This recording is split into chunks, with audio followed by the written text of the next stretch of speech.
Tenemos con nosotros al señor Pedro Pablo Castro, que nos responderá unas preguntas para ayudar a identificar su rol como psicólogo educativo. La primera pregunta es, ¿por qué escoger la rama educativa?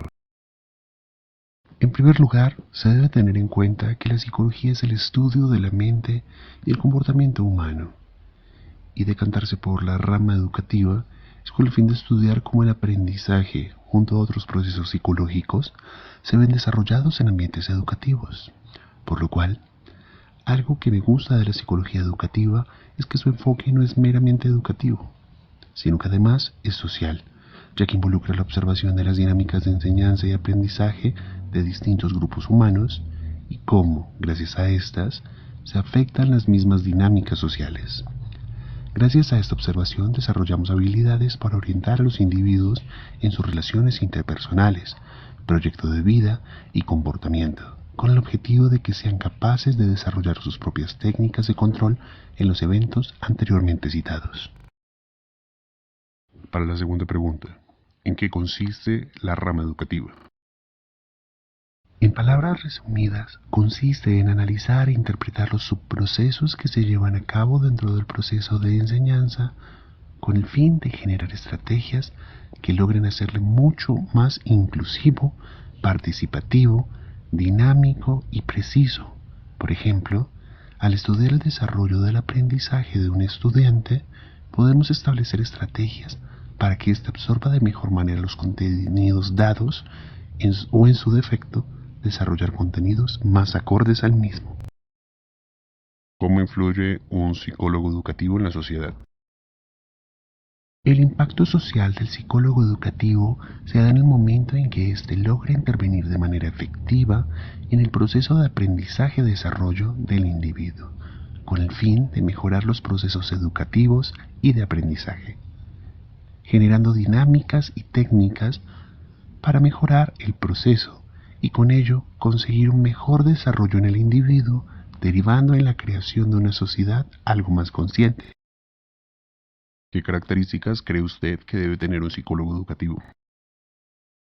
Desde mi perspectiva personal, considero que la empatía es una de las características más importantes para poder abordar adecuadamente el proceso de desarrollo-aprendizaje en la población objeto de estudio, puesto que todos los seres humanos nos comportamos de maneras diferentes, tenemos diferentes facilidades de aprendizaje, etc. Y es necesario generar cierto nivel de compenetración con el individuo estudiado o el grupo para poder compartir de manera efectiva las ideas que se deseen desarrollar. Por otro lado, debe tener bases de conocimiento sólidas en psicología y otras herramientas de conocimiento enfocadas a la educación para poder determinar efectivamente qué es lo que se necesita al generar interacción con los objetos de estudio. ¿En qué campos puede desenvolverse un psicólogo educativo? Por lo general, un psicólogo con enfoque educativo está inmiscuido en todo el campo de aprendizaje y educación, desarrollando su trabajo principalmente en colegios, jardines, universidades y otros sitios en donde se imparte conocimiento, además de poder desarrollar habilidades como docente especializado en poblaciones con problemas de aprendizaje, como es el caso de algunos de mis compañeros. Por otro lado, tiene las habilidades para desarrollar modelos educativos y curriculares. ¿Qué papel juega el proceso psicológico de la memoria en la psicología educativa? Dentro de la psicología educativa, el proceso de memoria es de suma importancia, ya que nos brinda parámetros medibles para saber el alcance del proceso que se desarrolla, ya que si bien es cierto que la interpretación conceptual juega un papel muy importante, es gracias a la memoria que sabemos realmente qué tanto aprendió el grupo o el individuo objeto de estudio. No hay que olvidar que este proceso se valida a través de los diferentes procesos psicológicos asociados al aprendizaje. ¿Cómo se podría estimular el aprendizaje y el desarrollo cognitivo en un individuo desde la perspectiva de tu especialidad?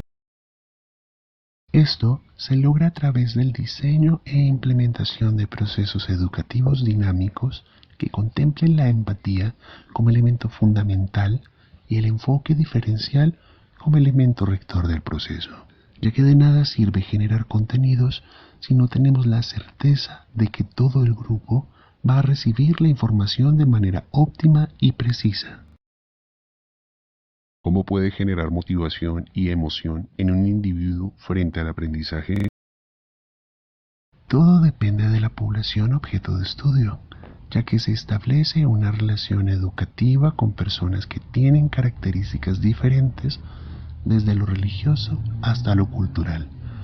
Esto solo por citar ejemplos. Por otro lado, tenemos la diferencia etaria. No podemos esperar la misma actitud frente al proceso académico de un niño en edad preescolar a la de un estudiante universitario. Aquí es donde se debe ser dinámico para generar estrategias para que el diseño curricular llegue al destino propuesto. Por ejemplo, podemos lograr motivar a un niño con el uso de un lenguaje didáctico que genere una mejor absorción de los contenidos por este, con el fin de generar interacción deseada. Todas estas estrategias se generan con el fin de que el aprendizaje no se vuelva monótono y no se pierda el interés del individuo. ¿Qué cabida tienen los procesos psicológicos de percepción, aprendizaje, lenguaje, memoria y motivación abordando a una población vulnerable? Para nuestro caso específico, población drogodependiente. Hablando del tema, hace un mes tuve un viaje a una escuela de Cali y allí había muchos casos de drogadicción. Para abordar este problema desde lo educativo, se generaron una serie de dinámicas integradoras de la comunidad educativa, ya que en este colegio solo se habían preocupado por impartir contenidos conceptuales y nada más, ignorando ese factor humano. Se desarrollaron talleres orientadores más divertidos y participativos con el fin de que los estudiantes se alejaran de ese historial de consumo paulatinamente. Una parte importante en el proceso de intervención desde la perspectiva educativa es ser transparente en el momento de desarrollar el trabajo, ya que en muchas ocasiones la barrera de lo laboral y lo personal se puede desdibujar fácilmente y sin darnos cuenta puede terminar por viciar el proceso. Desde la ética profesional, ¿cuáles considera usted que son factores inviolables en la psicología educativa? Si bien es cierto que el código de ética profesional aplica en todas sus ramas de conocimiento,